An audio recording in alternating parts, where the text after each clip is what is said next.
Bonjour à tous et bienvenue dans cette nouvelle édition de Business Africa. Je suis Ndéa Yoka, au sommaire de cette édition.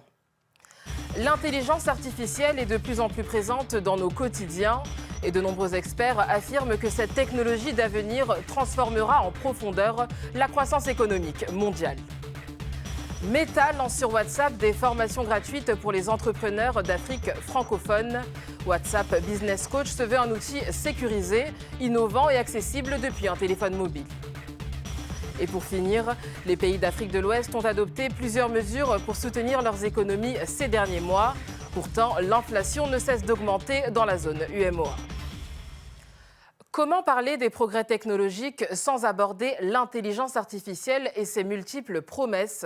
L'Afrique veut préparer sa jeunesse à l'utilisation de cet outil informatique qui se développe de plus en plus au sein des entreprises et dans tous les secteurs d'activité. Le monde de l'intelligence artificielle est en pleine accélération et l'Afrique veut tirer son épingle du jeu pour profiter pleinement des promesses de cette technologie. En 2014 déjà, 32 pays africains ont établi l'Alliance Smart Africa, un partenariat visant à accélérer le développement socio-économique durable du continent africain grâce à l'utilisation des technologies de l'information et des communications. Pendant que les entreprises prolifèrent et que la sphère bancaire et financière s'empare de l'intelligence artificielle, il faut saisir les opportunités qu'offre la 4e révolution industrielle et pour cela la jeunesse doit être initiée à la science des données. En 2018, l'Institut africain des sciences mathématiques fondé en Afrique du Sud inaugurait son programme de master en intelligence artificielle en collaboration avec les géants technologiques comme Google et Meta. Plus récemment, l'Université de Johannesburg, l'une des plus grandes universités publiques sud-africaines, a annoncé l'introduction de l'intelligence artificielle comme une matière obligatoire pour tous les étudiants. Au Maroc, le Centre international d'intelligence artificielle a inauguré le 9 novembre dernier à Rabat le dôme de l'intelligence artificielle. Cette nouvelle infrastructure se veut un laboratoire de recherche entièrement dédié à la promotion de l'intelligence artificielle à l'échelle nationale et continentale. Pour en discuter, nous recevons Amal El Fallah Seghrouchni, la présidente exécutive d'iMovement, le Centre international pour l'intelligence artificielle du Maroc. Madame El Fallah Seghrouchni, bienvenue dans Business Africa. L'intelligence artificielle est en pleine accélération et l'Afrique veut tirer son épingle du jeu.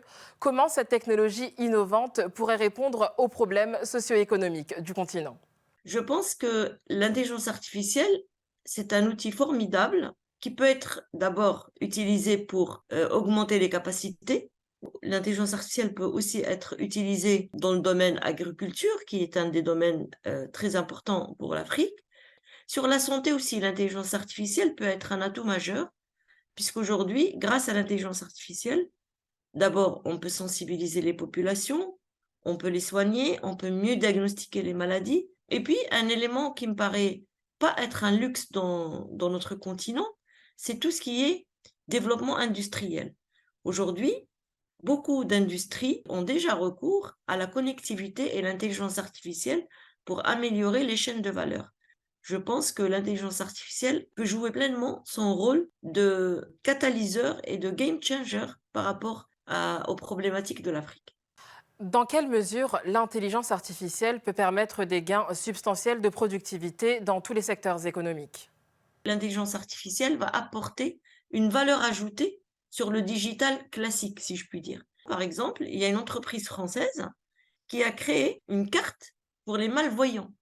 C'est-à-dire, la carte vous parle pendant que vous êtes en train de l'utiliser pour vérifier que ce qui s'affiche, c'est exactement ce que vous entendez. Lorsque vous mettez une carte entre les mains de quelqu'un qui ne sait pas lire et écrire, pour sécuriser le paiement mobile, l'intelligence artificielle peut apporter beaucoup. Et donc, il y a cet aspect-là de user-friendly. On n'a pas le réseau partout, on n'a pas les infrastructures partout en Afrique. Et donc, l'intelligence artificielle peut être utilisée pour rapprocher le service du citoyen. L'intelligence artificielle est souvent mise en avant pour combler une pénurie de main-d'œuvre. Or, l'Afrique ne manque pas de main-d'œuvre. Est-ce que vous pensez qu'il y a un risque que l'intelligence artificielle représente une menace pour le secteur de l'emploi?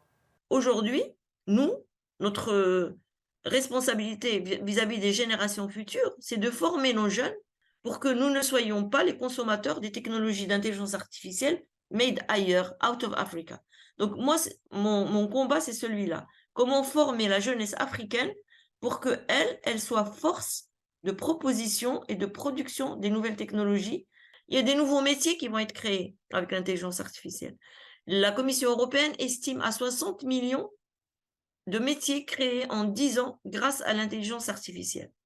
Donc, aujourd'hui, nous avons besoin de créer, d'imaginer de nouveaux métiers qui accompagnent l'intelligence artificielle. Vous avez parlé de formation et le Centre de recherche sur l'intelligence artificielle a récemment été inauguré à Rabat. Quel est l'objectif de cette nouvelle infrastructure qui se trouve être la plus grande en son genre sur le continent? AI Movement se veut un mouvement vers l'intelligence augmentée par l'intelligence artificielle. Ce qu'on veut, c'est créer des capacités nouvelles et doter les jeunes de nouvelles capacités pour en faire des citoyens éclairés, des citoyens capables de produire de la bonne science et de l'intelligence artificielle éthique et responsable. On veut déployer l'intelligence artificielle à large échelle. On se veut un hub continental à terme et on veut travailler avec tous les pays africains pour faire en sorte que l'Afrique ait son mot à dire sur le sujet de l'intelligence artificielle. Madame El Fallah Seghrouchni, merci d'avoir accepté de répondre à nos questions. Merci pour l'invitation. Après MetaBoost, Meta met à disposition des entrepreneurs d'Afrique francophone WhatsApp Business Coach, une plateforme à faible consommation de data, donnant accès à des formations gratuites, leur permettant d'approfondir leurs compétences entrepreneuriales. Meta a annoncé le lancement de WhatsApp Business Coach en Afrique francophone, un outil qui permet aux dirigeants de petites et moyennes entreprises d'accéder à des formations depuis un téléphone mobile pour développer leurs activités en ligne dans un marché numérique en constante évolution. Depuis 2017, Meta, à travers son programme MetaBoost, propose aux entrepreneurs des cours en ligne gratuits. Alors que l'accès à la connectivité demeure un défi pour les populations africaines, le groupe californien a voulu adapter son offre. Ce que nous avons voulu, c'est aller plus loin et rendre nos formations beaucoup plus inclusives, dans le sens où il y a des entrepreneurs à Brazzaville, mais il y a aussi des entrepreneurs dans d'autres petites villes. Et donc, c'est une manière d'être cohérent et de prendre en compte les réalités concrètes que traversent les entrepreneurs ou les aspirants entrepreneurs sur le continent africain et apporter des solutions qui permettent de répondre à des situations concrètes et pas seulement des solutions théoriques. L'outil à faible consommation de data donne accès à des cours adaptés au rythme des apprenants, leur permettant d'accroître leur notoriété en ligne et d'approfondir leurs compétences entrepreneuriales. Les besoins d'un entrepreneur, en réalité, sont connus et ils sont simples. En revanche, on sait aussi que pour les femmes, notamment, il y a des difficultés d'accès au financement, par exemple. Et c'est pour ça que nous avons également inclus dans nos formations MetaBoost des modules portant sur la recherche de financement, trouver des partenaires, etc. Le cursus est validé par la délivrance d'une certification officielle Meta. Avec un taux d'inflation à 8,4% en octobre contre 8,3% en septembre 2022, l'UEMOA fait face à une spirale inflationniste inédite. Est-ce que les efforts des gouvernements et des institutions financières de la région auraient dû être intensifiés ou est-ce que l'inflation nécessitait bien plus qu'une politique monétaire ?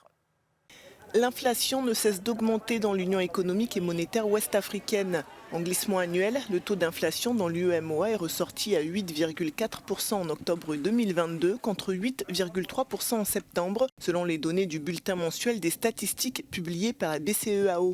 Le mois dernier, l'UEMOA espérait pourtant une baisse de l'inflation à 8% pour le mois d'octobre, ce qui représente tout de même le triple de la limite supérieure d'inflation fixée à 3% au sein de l'organisation. Tout effort que le gouvernement peut faire pour s'assurer qu'il progresse vers la sécurité alimentaire serait utile. Il est également important de s'assurer que les pays progressent régulièrement et rapidement vers tout ce qui peut leur permettre de rendre leur économie de plus en plus compétitive. À l'issue de la 23e conférence des chefs d'État et de gouvernement de l'UEMOA, le président ivoirien Alassane Ouattara a déclaré que les perspectives pour l'année 2023 sont favorables. Encore faut-il que l'insécurité préoccupante dans la région soit endiguée.